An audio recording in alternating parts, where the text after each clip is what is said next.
Hi everyone. For the last few decades, scientists have been fighting to elucidate the relationship between lifestyle and health in general, and brain health in particular.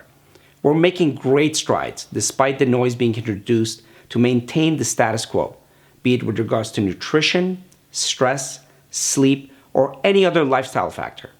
But we don't think that battle, the one that has to do with the facts, is a difficult one to fight because the data is so overwhelming at this point.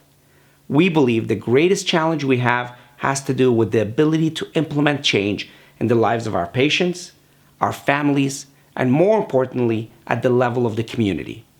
That challenge has to do with behavior modification, which is no more than small, well-defined, incremental steps of success towards a goal. But also managing all the elements that may increase the behavior or decrease or inhibit the likelihood of positive behaviors. We're simply talking about stress management. First defining the good and bad stress, and then creating paths to reduce and eliminate the bad and increase the good. If we're not able to create this management structure in our home and work, then no gimmick, diet, or behavior is going to stick and become a habit.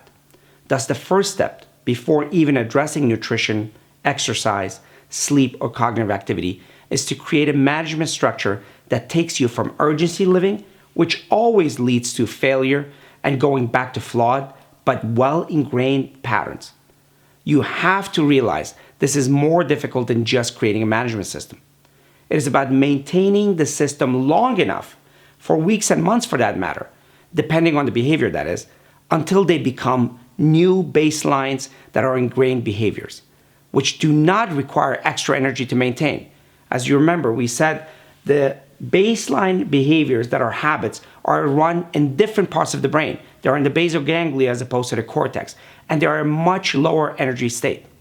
So the irony is that urgency living feels like you're doing a great deal of work, and therefore it must be the right thing, where in reality, it's further creating chaos in your long-term vision and further fortifying bad behaviors and bad habits.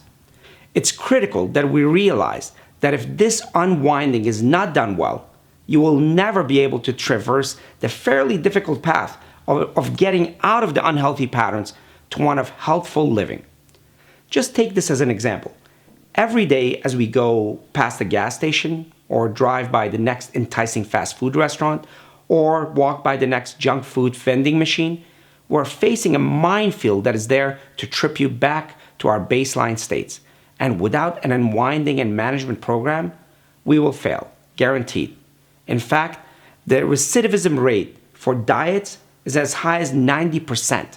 That means that only 10% of the people who lose weight manage to maintain the weight loss. Those are terrible numbers because diet programs focus on food and not the underlying neurobehavioral processes. To maintain positive habits, you need a program that creates that habit. Without a plan towards increasing good habits, you will never be able to create the space or time to get regular exercise or meditation. Your sleep will be completely chaotic with running thoughts about the next project and the next urgent issue you have to address the next day or week. You will sleep later and later, trying to catch up with projects that are not even your own. And forget about joyous activities that are at the center of your purpose, which is the fuel for the connections between your neurons. Remember, purpose is at the center of everything, especially your neural mechanisms. Now, if there is anywhere you need to start, it is here, by first and foremost identifying your life purpose and learning to manage your way towards that purpose. Ultimately, unwinding towards a life of cognitive longevity and vibrance. See you in the next video.